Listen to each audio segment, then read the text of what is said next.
All right. Thank you so much for meeting with me today. Thank you for having me. It's so good to see you again. Can you please introduce yourself to those who haven't watched our other interview? So, hi, I'm Heather Augustine. We did a video years ago now. It's so weird to say that, but years ago now. Um, uh, I'm the head audio or A1 or audio engineer, it goes by many titles, for the Mean Girls National Tour. So I do Broadway style shows as part of the crew on for the audio team of that. So I'm currently touring around the US. I'm currently in Greenville, South Carolina. We were just in New Orleans. Next up, we're heading to Dayton, Ohio. So we just kind of bounce around a lot. Heather, let's start with the timeline. Do you remember when theaters went dark and when did you resume touring? So it was the very beginning of, or mid March, because I think it was Friday the 13th actually, was when everything shut down.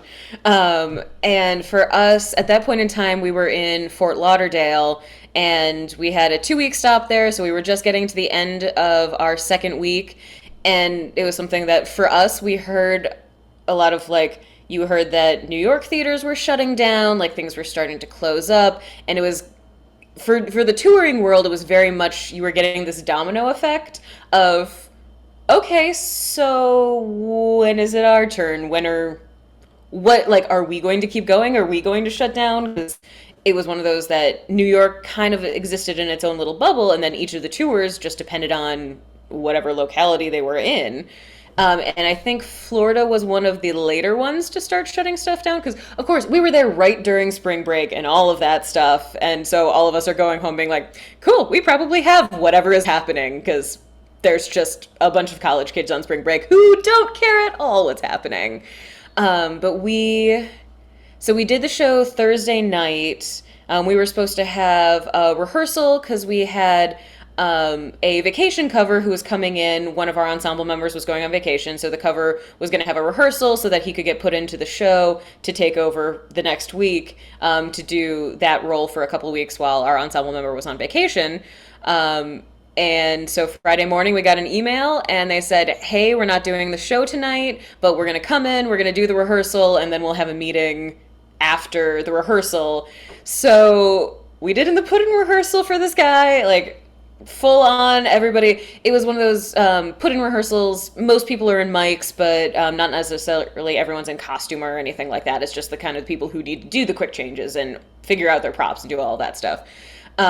So we did the rehearsal and then we had a meeting on stage where they said, okay, like we're canceled for our next two stops, which was, it was a 1 week stop and then a 2 week stop. So it's like, we're canceled for the next 3 weeks.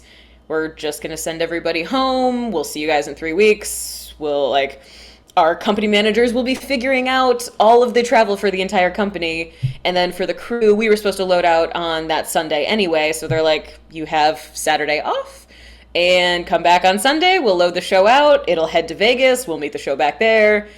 And yeah, so we all went home after that. And then I went back. I actually was staying with friends in Fort Lauderdale. So I was like, oh, I'll stay for an extra couple days. We'll just kind of hang out. And actually, one of them, I had a friend who was on another tour where they got canceled up in Canada, so he came back down, and so I got to spend a couple days with him too. And then I went home to Dallas with my family, and that was kind of the all right, 3 weeks turned into 3 months, and then 6 months, and then 18. And we finally got back on the road this past October, where we picked back up in Tempe, Arizona, and we did a couple weeks of rehearsals, and then we basically retexed the show and opened back up at the very beginning of November, and we've been touring pretty much ever since then. We had a 2 week blip for a COVID breakout in January when a whole bunch of shows were starting to get that Omicron wave. But yeah, it was very surreal because none of us realized. I mean, because really nobody realized at that point what was actually happening and how big that shutdown would actually be. Because I had a friend on another tour who's like, "Yep, like we're shutting down. I'm packing all my stuff up. I'm like getting my work box all together." And it was like, "Oh, it's like okay, if they shut us down, it's gonna be a couple weeks. It's not gonna be bad at all."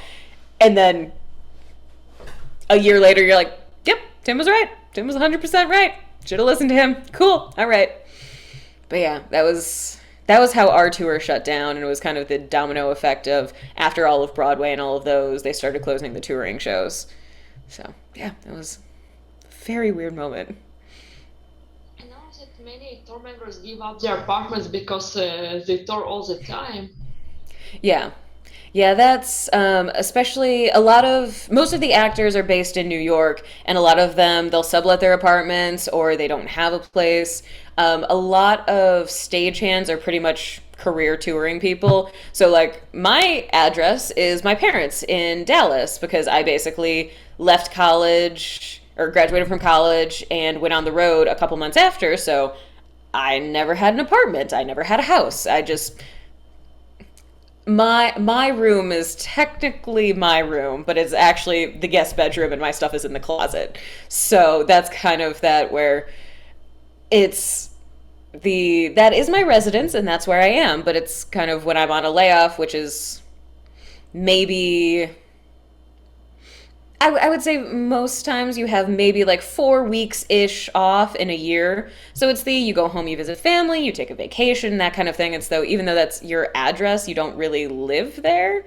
And that was the thing for a lot of people where it was okay, find an Airbnb or stay in a hotel for a little bit or go crash with family, go crash with friends.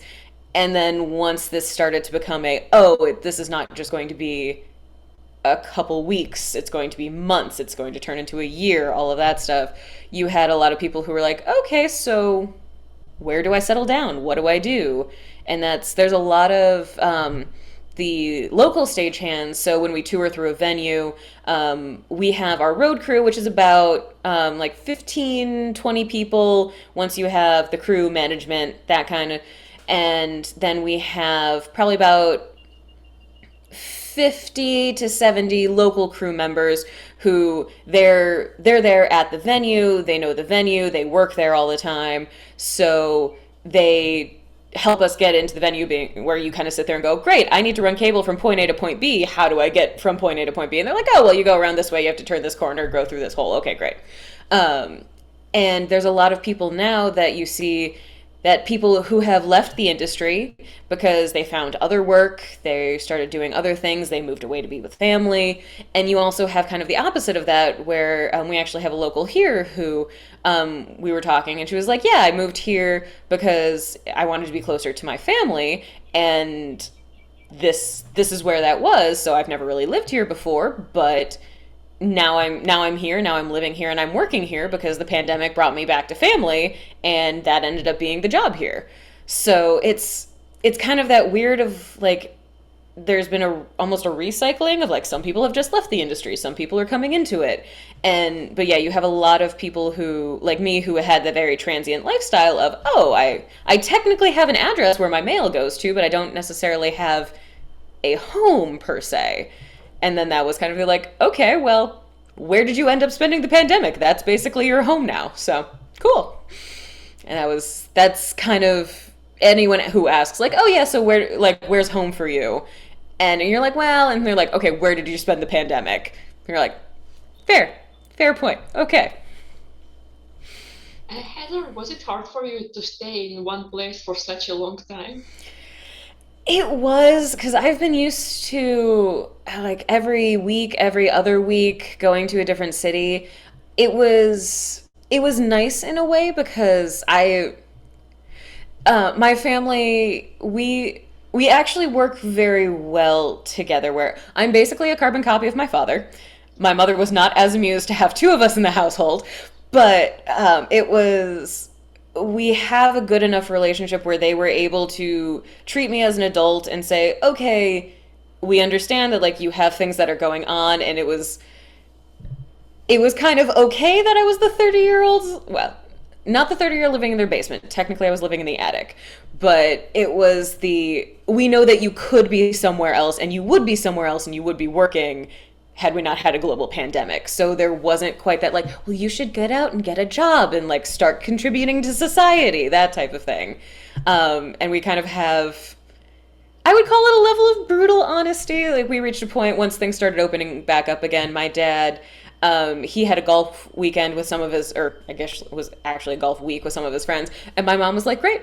I don't care where you go. I don't care what you do. But for the length of time that your father is going to be out of this house, you will also find somewhere else to go. And I'm sitting there being like, yep, absolutely, sure. Like, I will plan a vacation. I will go. I am not offended. I am more than happy to also get out on my own and have some space. So we had a good level of communication, which I think was the only reason we were actually able to all live in the same house for 18 months. Um, but yeah, it was very strange because after a while, you kind of start to get an itch of, I should be going, I should be doing something. And so early on in the pandemic, I would do kind of little road trips and things like that, where we had, on tour, we have trunks where it's, trying to think of the dimensions, probably like 30 inches by 50 inches by probably about another 30 inches or something like that. And it's typically used so during the summer you can store all your winter clothes in there, and then you can swap it out once it starts getting cold. So since we go through several different climates on tour where you can bounce anywhere from the north to south to east to west, and so when they realized we would not be getting back to tour anytime soon, they said, great, like we will ship your trunks to you. We'll, like, anybody who's within, like, close, I think they were in Kansas City. So it was like, great, anyone who's nearby, you can come up and get it. And I was sitting there going like, it's only a 6 hour, I think it was either a 6 or an 8 hour drive. But being like, I have nothing else to do. Sure, why not? And of course, like the brutal honesty part where my mom's like, don't rush. Like, just, you can take your time. If you need to take like an extra night, like, don't feel like you have to hurry back. And you're just like, cool, thanks. I also want to get out of the house. Okay, great. So, like, did kind of a little trip then. I did a little road trip around to a couple national parks. And it was just stuff where it's like things that I could do mostly isolated, where it's like hiking by myself, or just doing like driving from place to place where we really still didn't know what was going on with the pandemic, but it was still those little bits of like, I need to get out of the house, I need to go do something, I need to move around, I can't just sit here and not do something. So that was, so yes, 100% was one of those where you just get that itch and you're like, I have to move again, I have to go, like, this feels very strange to be sitting in one place for this long. And thankfully I was able to do that a little bit. But yeah, if I hadn't been able to do those road trips, I might have gone insane. Might have actually happened. Was it hard to adjust to the post-pandemic touring?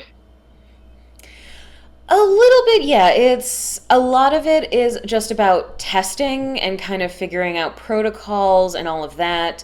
And we actually tour now with two extra people who there are, I think their official title is COVID safety officer. And they basically check everyone in at the beginning of the day. We get wristbands that we wear that say we've checked in. You have to answer no to, it's the standard questions of, do you have any of these symptoms? Have you been in contact with anyone who has had COVID? All of those things. And we get tested at this point 4 times a week, where we do both the at-home antigen test, where it's just you swab the nose, drop it on whatever little strip, and then there's also we have portable PCR machines that the tour travels with that they'll do 2 PCR tests as well.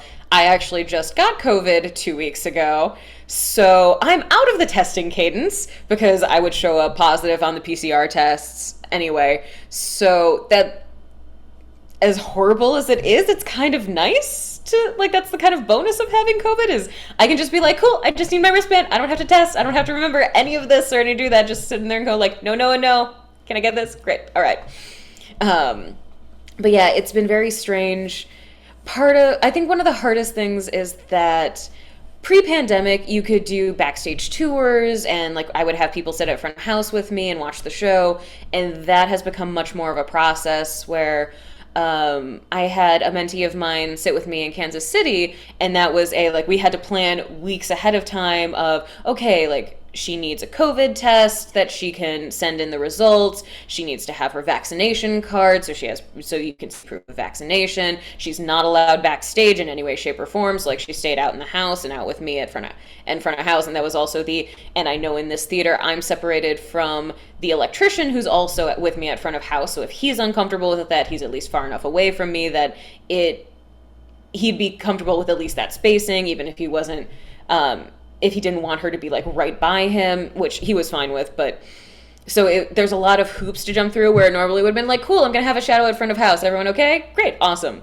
But that was the going through all of the extra steps, and it's. I know it's also been rough because we've had the official position of the actors union, Actors Equity, is basically that like the actors aren't going to greet people at the stage door. They're not going to sign things. They're not going to take pictures. It's kind of the like for their own safety. There are some actors who still do that, but there are some of them who kind of for their own safety and health choose not to. But unfortunately, you have some people who get offended by that because we had one of our actresses basically got a scathing email or message or something from the mother of a girl who came to see the show and was apparently a big fan of her, and she had been following the Actors Equity protocol and just said like, sorry, I'm not doing anything, like I'm just heading straight home. But there had been other actors who were signing things, and so this woman just sent her a scathing note about how like we're so disappointed in you, and my daughter was just here to see you and you just blew us off at the stage door. So there's a little bit of a disconnect between cities that you go to that aren't that careful about COVID and don't really care that much, and when we're trying to say, okay, well, we're still trying, like if she hasn't gotten it yet, she's still trying to kind of prevent herself from getting it, so she's trying to take these extra precautions, but people don't necessarily see that. So I think a lot of the change is just kind of with that disconnect of you have some people who don't want to wear masks. So you constantly have to remind them, be like, hey, can you pull this up? And our COVID safety officers, they're there for all of load in and load out. So they'll kind of be walking over to the local guys and be like, okay, can you pull the mask up? Thanks. So in the last city, there was our flyman was telling us about stagehands who like they would deliberately pull their masks down, and the COVID safety officers would come and like be like, okay, can you pull them up? And so they would pull them back down, and our flyman would be like, dude, like they're gonna come back and tell you. And it's like, I know, but like she's real pretty, so like I kind of like when she tells me to pull it up, and like she comes over and I get her attention, and you're just like, I appreciate that you're not doing this maliciously, but this is not the point of this at all. And so you have things like that where it's just like, come on, like, okay, funny story, like afterwards, but you're still making her come over and doing like, okay, cool. So you have things that range from ridiculous to unfortunate, and most of the time it's just that, okay, like this is kind of a new normal for the point, and we'll see if we ever get to a point where it's just like, okay, treat it like the flu, that if you have symptoms, don't come to work, but we're not going to test for it anymore.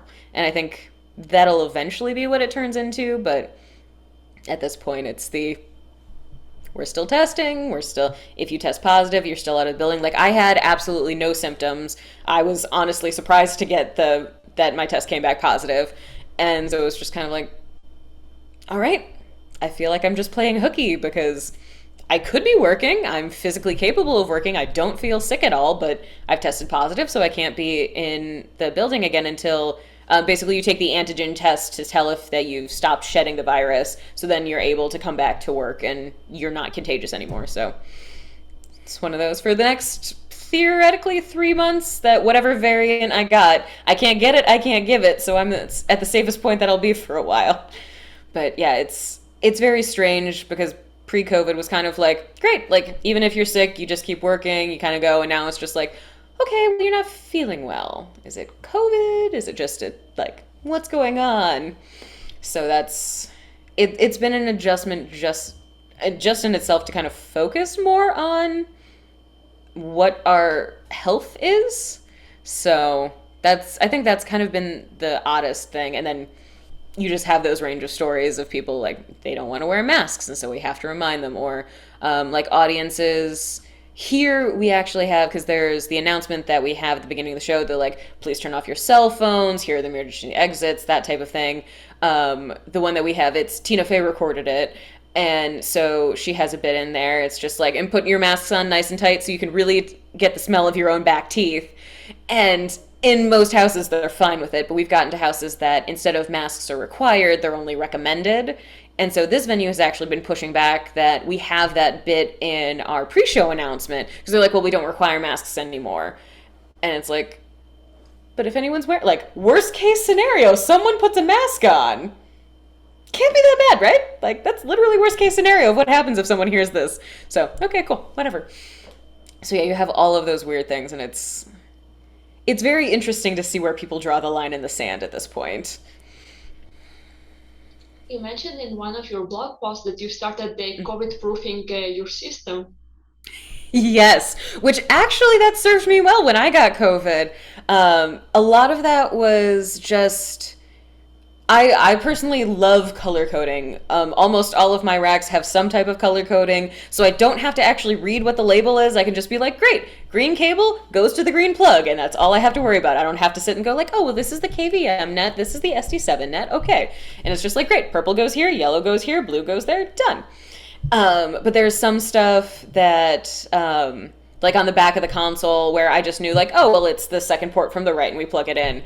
And then, so back in January, when we had the Omicron wave, we got canceled for 2 weeks because we had one show where I think we had 10 people, 10 actors that were out. The crew actually was okay for the most part.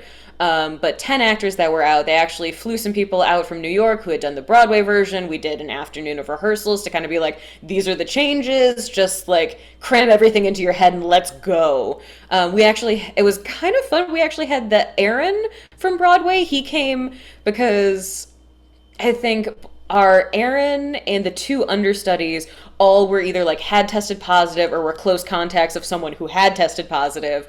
And so they're like, great, we're just bringing him out. That's all we're gonna, like, this is just the start of it. We're just bringing him out.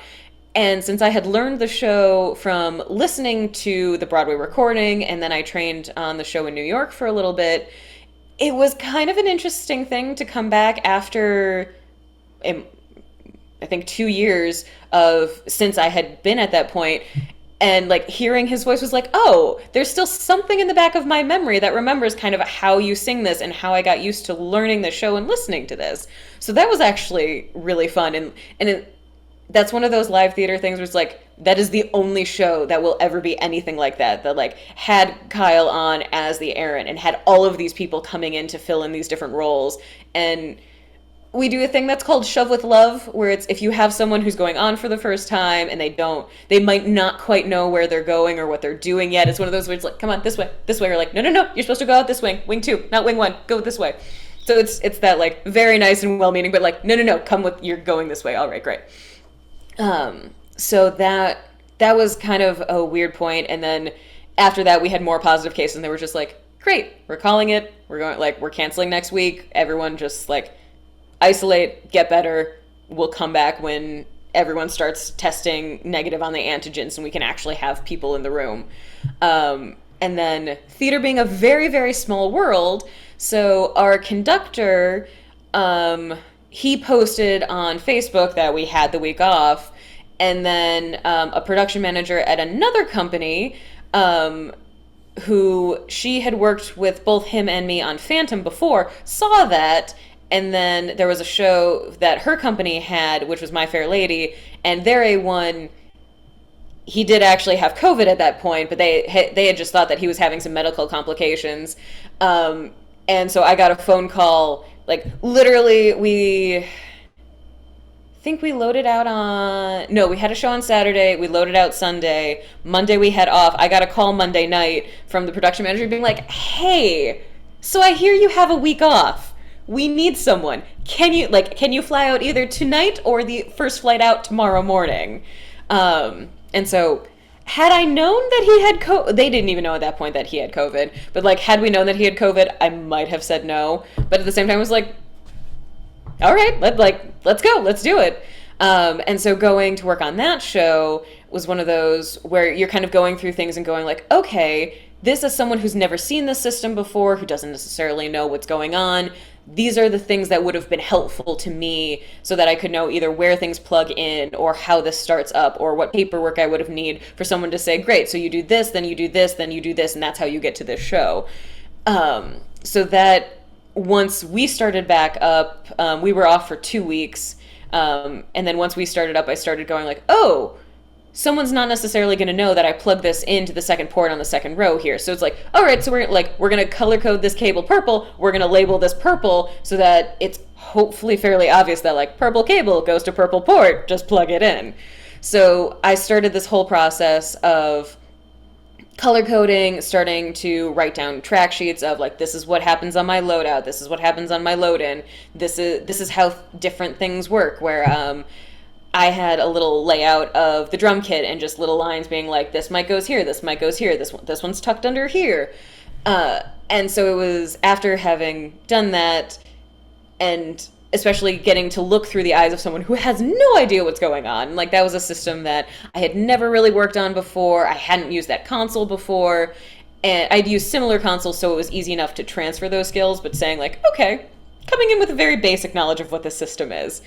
And so that was the great. So I'm going to set it up so if someone comes in who has a basic knowledge of what's going on, they can figure it out. Luckily, so when I had COVID, I had most of that paperwork done and I had to just update some things. And actually, so Mark, that you interviewed before, he was the one that came out and covered for me, and which was perfect because since we'd worked together before, it was kind of like, here's my paperwork. It's set up how most of the shows that I have done are set up. So he knew how I worked. He knew kind of how things ran, how I liked things to be ordered. So it was fairly easy for me to FaceTime with him a couple times where he was just like, cool, does this get set up this way? Like, it's like, no, okay, you're going to flip that over, you're going to turn it around, you want this facing this way. And he's like, okay, cool, I got it, great, I'll call you later if I have problems. So that was kind of nice. I at least had someone who, it wasn't coming in completely from scratch, but it was still very nice where it was, I felt better just knowing I have all this paperwork, I can just hand it to you. And also in quarantine, you're sitting there with kind of nothing else to do. So I just started generating more and more paperwork. It's like, this might be helpful. We'll send this to you. We'll do this. Like, here's the percussion setup. Here's how the pit looks. It's like, I have nothing to do, but like, you tell me what paperwork would be helpful and I will send it to you. So that in itself ended up fleshing out a whole bunch more where like now I have just kind of a whole bunch of images and PDFs of this is how things are set up, this is how things work, here's a little drawing of how it goes, it's like, here's all the information you could theoretically, probably more information than Mark ever wanted to deal with. My load-in paperwork was 30 pages long, and I sent it to him and was like, I am so sorry in advance, I know this is overkill, but you also know that this is what I do, so I'm sure you're not surprised. So it was very good between the two of us for me just to be like, great, you know I'm anal retentive, you know I really like paperwork, here is all of this, follow it or ignore it as much as you want, I trust you, you'll be fine. So, but yeah, that was, I mean, from January when I started the process until May when I actually got COVID, that was just essentially 4 months worth of me just tweaking and messing around with stuff and being like, oh, I should actually label this. Oh, I should put a color code on this. Oh, this cable doesn't work. I should probably hide this so people don't plug it in. And just kind of going through all of that. But yeah, so I think the system is about as COVID proof as it could get. Mark still has to give me kind of a list of like, these are the things that still would have been helpful, or this is all of the things that I did not need at all. I don't know why you sent them to me. But better too much information than too little in any situation. Oh, that's wonderful. Yeah. By the way, is Mark still touring with Hamilton? No, he actually got off the road a little bit ago. He's based in DC now, and so he's doing some freelancing stuff. And that was actually part of the reason why it worked out so well was that he was at home. He's kind of at this point just settling into not touring, so he's doing some gig work and stuff like that. But he had basically that week off where he could come out. I think he came out on the Saturday, and then he stayed through until Wednesday. So it was one of those like, perfect. We need someone now. Please come out. Like, great. So he's currently freelancing right now, and we're trying to see if we could, like, since he's already been in and seen a whirlwind version of the load in and load out, to kind of say like, okay, well, like, we can bring you back and train you on the mix, train you on the backstage track, and then have you be an emergency cover just in case, like my assistant Cherie, she hasn't gotten COVID yet. In the eventuality that she eventually does, bring him out and he'll know kind of what's going on, or he can be a vacation cover or that kind of thing. So And then on the flip side, like if we have a really rough move, like the this past load in, like we had a truck that was late, everything was just kind of general chaos. Stagehands kind of have a little bit of gallows humor, and I went up to our company manager because we had been talking about like bringing Mark out for vacation cover, like if we could, if he can't make it, if somebody else could come out, that type of thing. And so I made a joke and was like, I'd make a really good vacation cover. Like I already know the show, I'm good. And she just had that moment of like, wait, you for this show? Like you'd quit? It was like, I mean, I'm mostly joking, but there is also some truth to it. So it's that little bit of just like I'm not going to quit, but just saying like there are some days where like loading's hard. We don't get out until 1 a.m. and you're just like I could just like pop in and be the vacation cover and save the day. That doesn't sound that bad now. But I guess right now being indispensable is more of a liability rather than a good thing. absolutely. Yeah, and that's the biggest thing now is anyone because like so even in our band we travel with three keyboard players, a guitarist, and a drummer, and the keyboard players can kind of swap around if they need to a point. And one of our keyboard players could theoretically cover the drum book, but our guitar player, he plays two acoustic guitars, a steel string and a nylon. He plays an electric guitar as well as banjo, mandolin, and ukulele. So it's like it would be extremely difficult, if not impossible, to find someone within 6 hours' notice to say, "Great, we need you to come in and play this. Here's all the instruments you need to know. Here's the book. Go for it." So it's people like him where you're kind of like, you have those certain linchpins where it's like, oh, if you go down, the show goes down. And that was for a little bit because we had the assistant that I started the tour with. She left to go to Moulin Rouge, basically at the beginning of the year once we transitioned from December into January.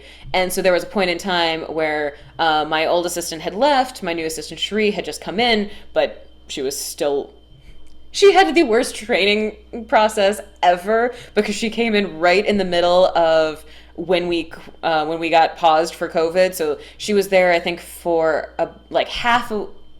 she was there for a week, and then we did the city where we got canceled at the end, and then we got canceled for 2 weeks, and then we came back. So she'd basically had about a week and a half with the show, 2 weeks of just being like, oh well, just kind of hang tight for a hot second, and then we came back. So she's just been thrown to the wolves so many times and is such a trooper. But there was a point in time where she hadn't learned how to mix the show yet, and it's even learning how to mix the show is still a 3 to 4 week training period. So there was definitely a point where I was like, I can't get sick. I literally can't get sick, otherwise the show will not happen because there is no one else in this building that knows how to mix the show. And it would take them at least a day or two to get someone from New York or something like that who had mixed the show or could at least look through it and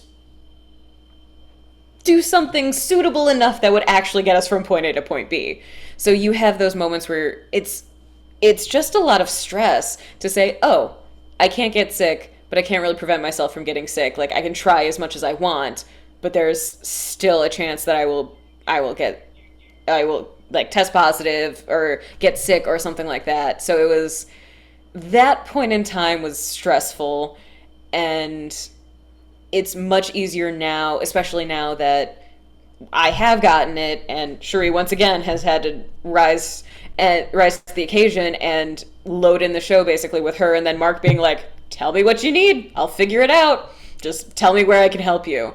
But yeah, it's one of those that's like being indispensable it's a liability, and it also puts so much pressure on the people that are left there because like for me, I had the easy job. I could sit there and then FaceTime in and say, "Great, like this is a problem that you're dealing with. This is how I usually fix it. This is what's going on." But I don't have to be there trying to fix it and trying to get the show in. So it was stressful in a very minimal way for me just to sit there and go, "Okay, I will help you however I can. I feel bad that I can't help you more, but it really falls on the people who are there trying to put the show in. And so being indispensable really just puts the burden on the people that are left in the theater trying to make it happen. If you've created such a life that they can't do the show without you, because they're still going to try, and you're just setting them up for failure if that's the case. So that was another thing of having all that paperwork and having all, and like training Sheree, making sure that she was good, was the great. So if and when I got and get COVID, you guys can still carry on. It's less stress on you, less stress on me, because I don't have to sit there and go like, great, I can't get sick, I can't get sick, this sucks. I don't want to just have to go like from the theater to my hotel room and then back, because a lot of touring culture is the fact that we are kind of like a little family. And so like you go out and eat with your family, you go to the bar after a show and just kind of unwind and talk about the day and complain about what went wrong, or talk about like what went right that you didn't really expect to happen and all that. And so kind of taking that out of the mix is, I know for a lot of touring people, especially when Omicron was hitting, we all kind of looked at each other and was like, okay, so if they start trying to, probably couldn't really mandate, but suggest that we should just go to the theater and go home and not really do anything in between or socialize, it's not sustainable for tour, because isolating yourself even in that social way puts a lot of anxiety and a lot of different pressures into your life. And so I know a lot of touring people who's just like, if they try to take away that aspect of touring, that kind of makes, because touring is really only worth it for the people. It's, you have to like who you're working with. Shows where you don't like your job and you don't like the people that you're with are just brutal. And so there were a lot of us that have been out on the road for a while and saying like, if they take that aspect away, we're not going to be able to be on the road for a while. We're not going to be able to sustain that with that level of social stress, trying to deal with a pandemic on top of putting a show in, on top of being told that like, oh well, like you can't really do anything fun. You just need to like go home, sit and watch Netflix, and then hope that you don't get COVID. And we're like, that sounds like fun, but no thank you. Not at all. Yeah, when I was reading your blog post, I remember that you said that it's not no longer about the job security; it's rather about sustainability. Mm-hmm. Yeah.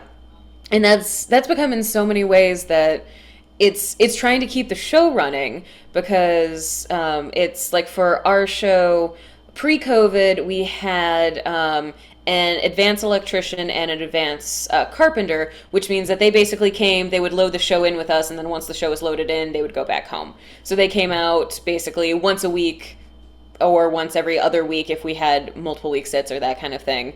And then after COVID, they've turned those positions into swing techs, which basically means that the position that was our advanced carpenter, he now stays on the tour full time, and he's learned the carpentry and prop tracks backstage. And then our advanced electrician also stays on the road full time instead of doing the like loading in and going home and bouncing back and forth. And he covers the electrics and audio tracks backstage. And then we have another swing that they created a completely new position for that, which they cover wardrobe and hair.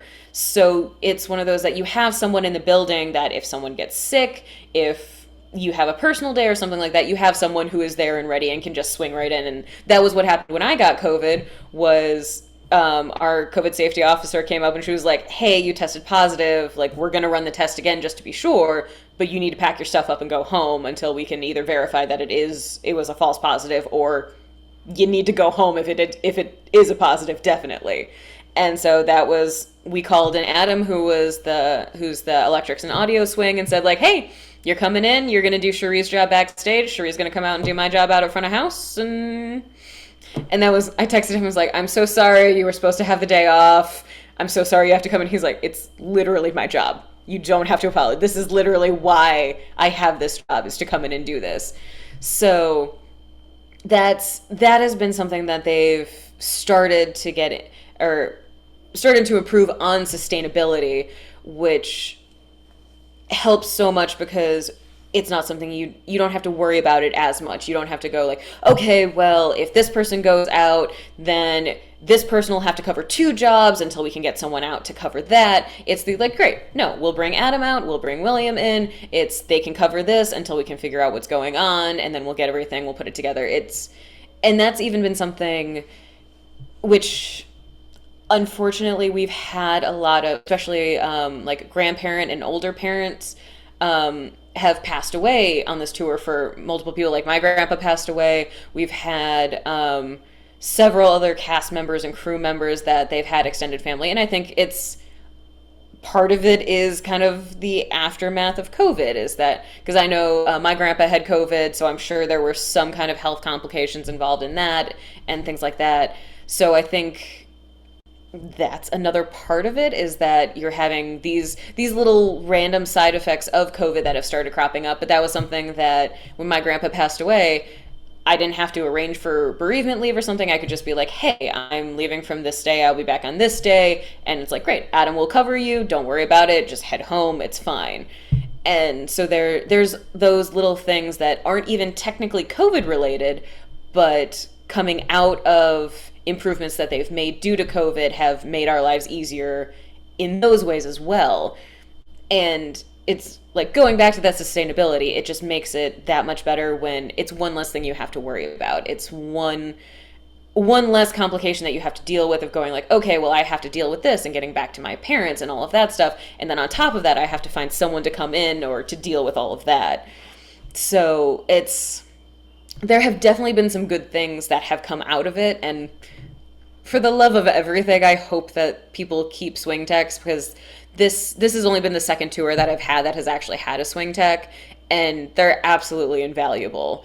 And especially now, on top of just normal touring, which for everyone has a level of stress just because you're moving a lot, and especially for stagehands when we're loading in and loading out, that's a lot of stress on our bodies. There's a lot of lack of sleep, like getting out of New Orleans, coming in here. We finished, or at least for audio, I finished loading out at 4 o'clock in the morning.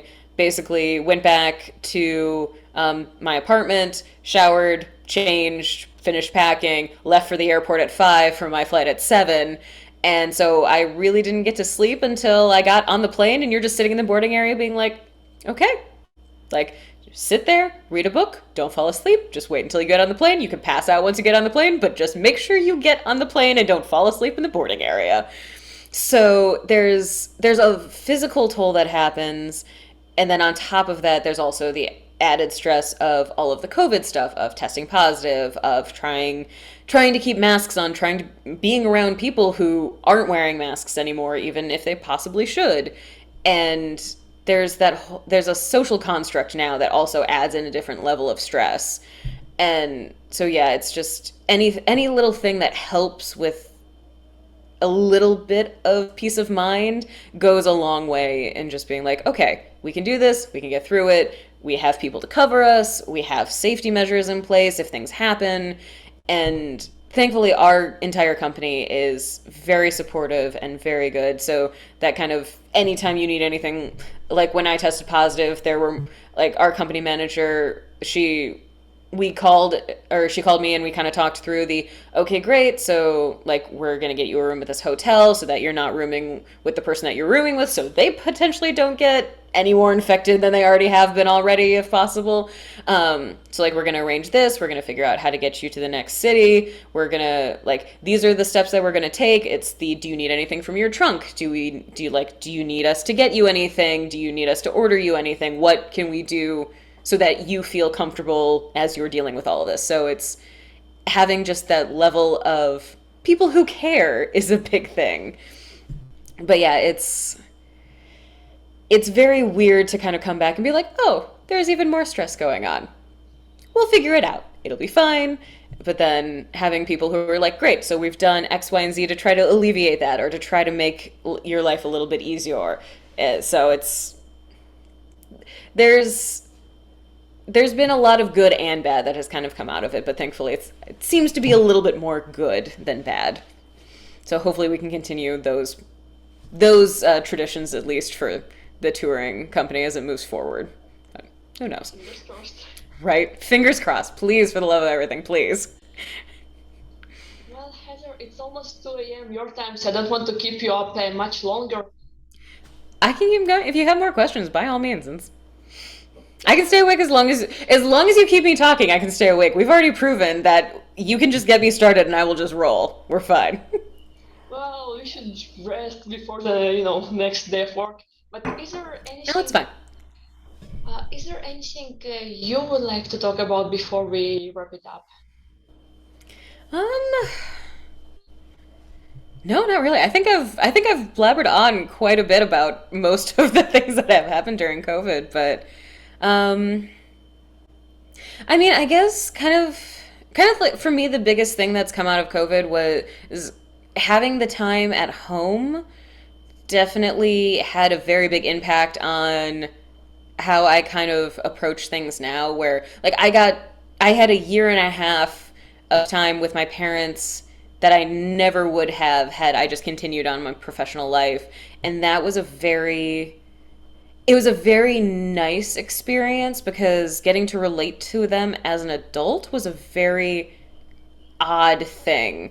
Like my dad, so he's worked a 9 to 5 job his entire life, and even though he has been very supportive, there'd always been kind of an undercurrent of like, oh well, when you get a real job, or like, oh well, like you'll have to wake up at a normal hour like in your career, so like this is just a weird phase. And you're like, I think 5 years is more than a phase, but sure, okay.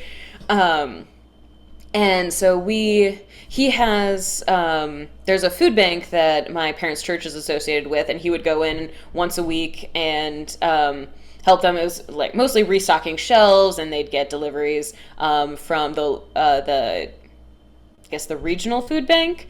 And so that started being a thing of like, I can come in and help. Like, most of my job is lifting heavy stuff on a normal day, so sure. It's like 50-pound speaker, 50-pound bag of potatoes. Either way, we're fine. Um, and so that kind of became almost a bonding experience for us because that was honestly it was very much like load-in, whereas we were trying to take a whole bunch of stuff, put it into a building where there wasn't enough space, shuffle things around about 5 million times, trying to find where everything was going to fit. And I was telling people twice my age what to do. So that really ended up just being like a normal load in for me. And I had to wake up far too early once a week. So that it was gratifying to kind of see our relationship shift a little bit because he saw that once a week I could get up and be ready to leave the house at 7 a.m. in the morning, and one of those like we'd get to the food bank and we'd restock everything, and it was just that like, okay, great, like we keep going, we're doing stuff. And he and I have a similar work ethic where it's like we're not going to sit and complain about like, oh well, I don't want to move this. It was like, it's got to get in, might as well just get it in and call it good. So there was a point in time where my mom made kind of like cracked a joke about like, oh, like Heather slept in, and my dad was like, oh well, like she can get up when she needs to. It's like, this never would have happened a year ago. You never would have defended my sleep schedule had my mother said the same thing a year ago. So it was very interesting to have those kind of shifts. And it was so it's since it's a Christian based organization, one of the things that I've noticed is that there's those very specific gender roles of like the men do the heavy lifting and like the women kind of like take care of the clients who are coming in and all of that stuff. And we had one of my favorite little triumph of the pandemic was every month they would have a donation from a charity. And for whatever reason, there was always two 50-pound bags of dried beans and a 100-pound bag of rice. And so you have the people who were bringing it were mostly about my dad's age, like probably like mid 60s to mid 70s. One of those, like, they're still moving, they're still in good condition, they're still able to do things. And that was, as things were coming in, like when I first started there, they're like, oh, like, no, we've got this, it's fine. And then that kind of turned into like, well, you're young. Yeah, you can take this. This is fine. Okay, yeah, you've got this. Okay, that's fine. And it got to the point that I think about a month or two before I left, if I was not out there helping to unload, they would come find me and be like, "Oh, it's time to unload the rice and the beans now." Like, great. And so it would be like, just like pop it on your, and it's like the 100-pound bag. You could pop it on my shoulder. I would walk it inside. Wherever I dropped it was where it was staying. So there better be a shelf clear that I could just put it straight on. But that was one of my little triumphs of just like, yes, you are calling the girl to come do this. I would just like to say we have managed to make this change. I'm very happy about this, but yeah, just the point in time where they're like, Heather, we've got the rice. We got the rice. Where are you? It's like, yes. All right. So that was kind of a fun moment of just like those little things that I never would have had that experience had I just been working constantly. And I never would have had those moments with my parents. And I wouldn't have done a road trip with, going around to a bunch of national parks and things like that. And I realized that I really like hiking and things like that. So, and I found that coming back from the pandemic is, because pre-pandemic I was a little bit more introverted, where it would be like, great, I'm gonna go home, I'm just gonna kind of relax, go back to the hotel, unwind. And now I'm like, great, like let's go to a bar, let's go, like, let's have a game night, let's socialize, let's go do something. I want to be around people more. I want to have that interaction more, because, and part of that was I got so used to just being in a house with my parents and being around people all the time that when I first went back to tour, I actually went back to do production for another show for Cats. And when we did shop prep, it's like one of those, it was a normal 9 to 5 day with shop prep. So go into the shop, do that, come back. And I would just kind of like sit there in the hotel room and be like, I don't have to make dinner. I don't have my parents here. I'm all by myself. This is very strange now. And where, like, what had been my life before and it was completely normal was just this feels weird and I don't like this as much. So that was kind of an interesting shift to notice, that I had made kind of where I've very much always been kind of on that cusp of like introverted extrovert or extroverted introvert. And so it's just kind of bounced back and forth on that side. And it's now like, oh, like we're kind of ticking back to like the introverted extrovert side, possibly, where it's the like, okay, great. Like my recharge is now hanging out with people and doing things and just being more social and being more around. And that's been kind of the nice thing, is that I've gotten to know much more of like, especially the new people that we have and the new actors coming in, where most of the time I would just like, on the rare occasions I did, not necessarily rare, but on the fewer occasions where I did go out, it'd be mostly with the crew. And now on this leg of the tour, I've gotten to know a lot more of management and the actors and things like that, because I'm just going out more, so I'm doing more and I'm getting to see more people. So I would say that's probably been one of the better side effects of having that time off and having that time to just be like, okay, like this is something that I want to do. I also learned that I don't like not working. Where I've got about 2 months in me of, oh yeah, sure, like I'm gonna sit, I'm gonna relax, I'm gonna play games, I'm gonna read a book, and then I, like, about 2 months after that, I start getting restless and being like, I want to make something, I want to do theater, I need a project, I need something to do, I need something to happen.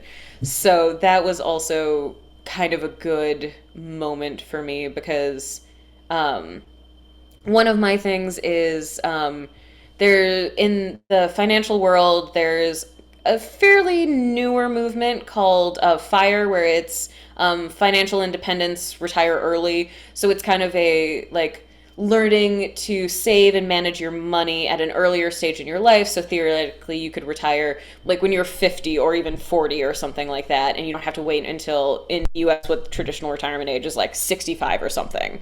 So, and that's something that being on the road has allowed me to have a much higher savings rate.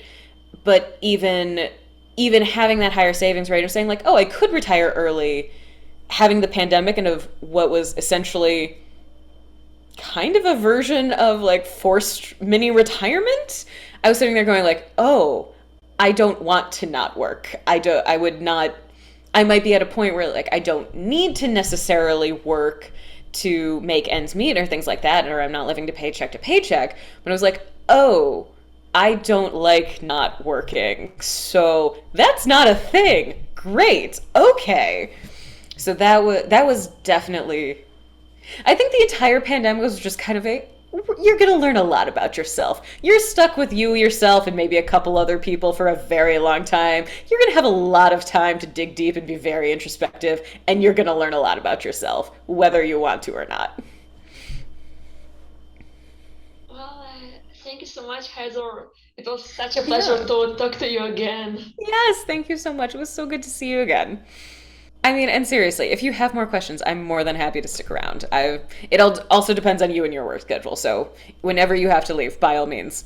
See, I will talk until you tell me to stop. Essentially, whatever works. Thank you so much. Bye. All right, bye.